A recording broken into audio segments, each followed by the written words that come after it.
Welcome to Chapter 1, Lesson 3, Properties of Numbers. So some vocabulary that we need to know is an equivalent expression. So those are expressions that represent the same number. So 4K plus 8K and 12K are equivalent expressions because they mean the same thing. 4K plus 12K will get us to 12K if we simplify. So here's a fun chart here for you showing you all of the properties of equality. And those allow you to write an equivalent expression for a given expression. So the reflexive property says anything is equal to itself. So 5 and 5 are the same thing.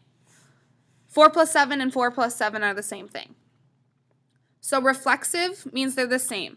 Last year they were saying reflexive kind of sounds like reflective, so it reflects across. There's my little tip for you. Take it as you will.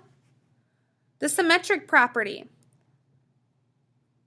That says if one thing equals something, then the something equals the other thing. So if A equals B, then B equals A. So 8 equals 2 plus 6, so that means 2 plus 6 equals A. So it can go both directions. Your transitive property says that if A equals B and B equals C, then A has to equal C. So if 6 plus 9 equals 3 plus 12, and 3 plus 12 equals 15, then 6 plus 9 has to also equal 15. So transitive, it goes down through. Roiger has your phone. Yep. The substitution property says a quantity may be substituted for its equal in any expression, and I apologize for that. So that means if n equals 11, in the expression for n, you can replace n with 11 because they're the same thing.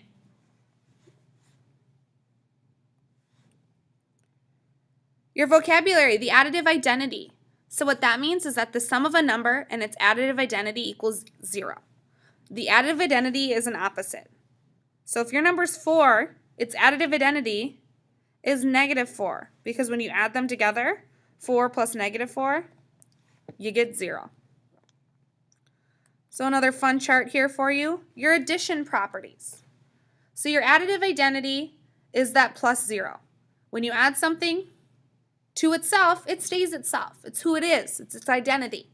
So 2 plus 0 equals 2 or 0 plus 2 equals 2. So identity is adding 0. Anything plus 0 equals itself. Your additive inverse is a number plus its opposite equals 0. So 4 plus negative 3 equals 0. You can also rewrite adding negative numbers as just subtraction. So 4 minus 4 is 0. Your multiplicative identity is 1. So that's any number, so like 4 times 1 still equals itself. And the multiplicative property of 0 says that any number times 0 equals 0. So some multiplication properties for you now in another awesome chart.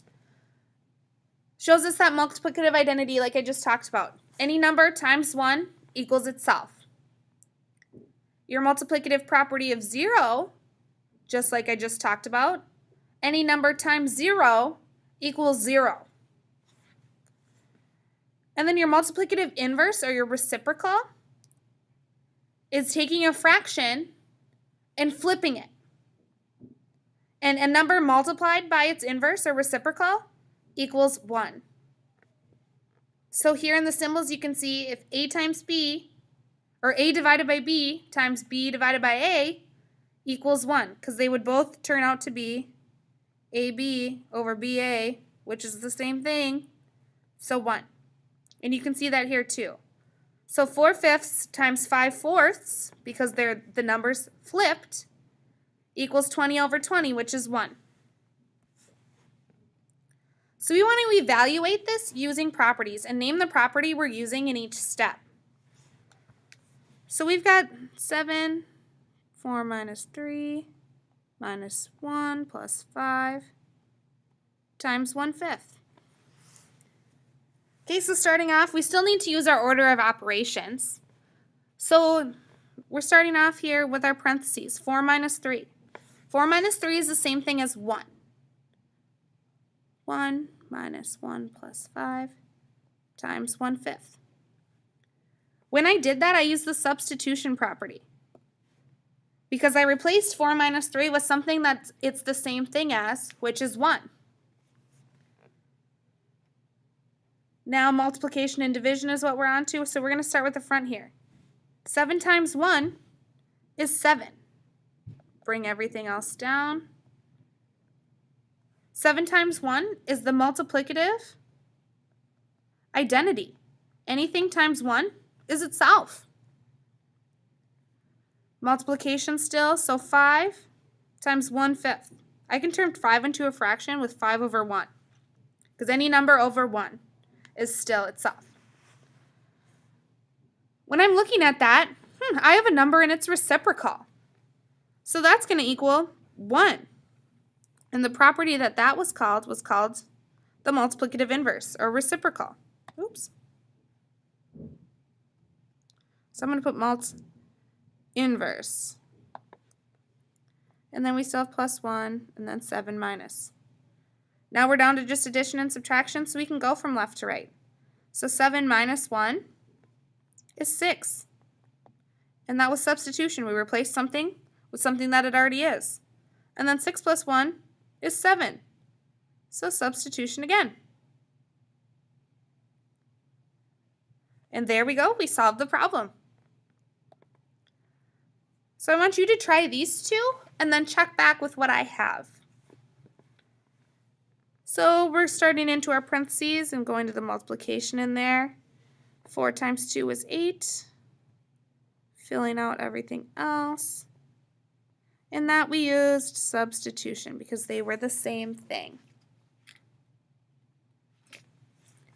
Now we're still in our parentheses. We have 8 minus 8. Any number in its inverse equals 0. So that was our additive inverse because we put together its number and its opposite.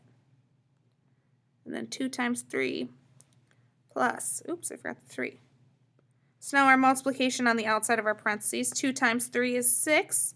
And that was substitution because we took something and replaced it with something else. And now we have 6 plus 0. And anything plus 0 equals itself. So that's 6. And that's our additive identity.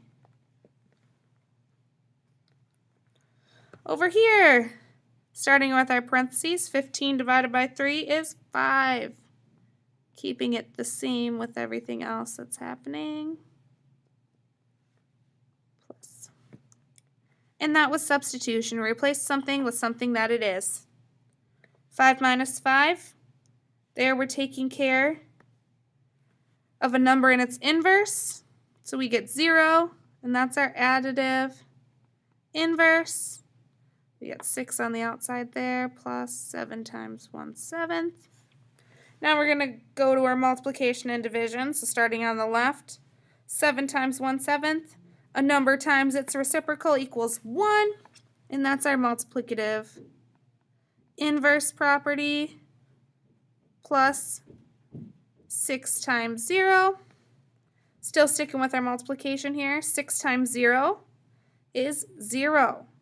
And we know that because of the multiplicative property of 0. And then 0 plus 1 is 1 because of the additive identity. Any number plus 0 equals itself.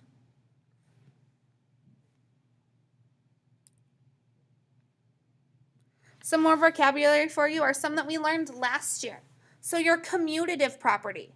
That's the order in which you multiply numbers does not change the sum or the product. So you commute to school, you move to get there. Commutative, they change where they are.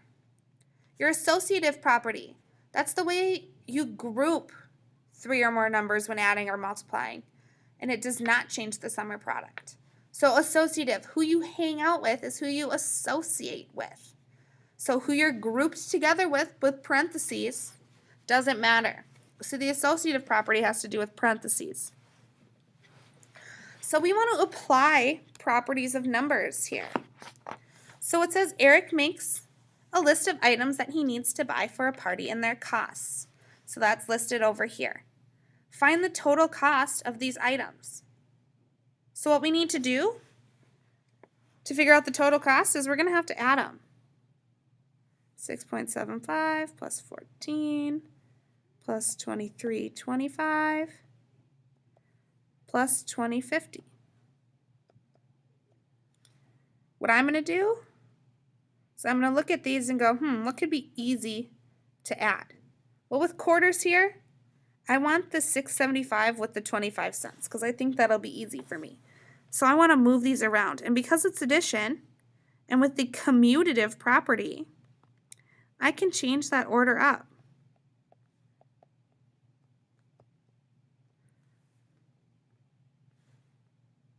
So I just did, we're going to draw a line here, that was commutative because I moved their order. Now I want to add them. So I want to add these two together. And then I want to add, that was a 14, these two together. So I'm associating them. So that's the associative property. I'm going to take this group and this group both separately because they're both in parentheses. So 6.75 plus 23.25. Our 75 and 25 are going to add to 1. So then we'll have 24 plus 6, which is 30. And over here, 14 plus 20.50 is going to get us 34.50. When I took something and replaced it with something that's equal to it, that was our substitution property. And then 30 plus 34.50 is 64.50 with substitution again. So that was our quick way to figure out this total cost by using our properties of numbers.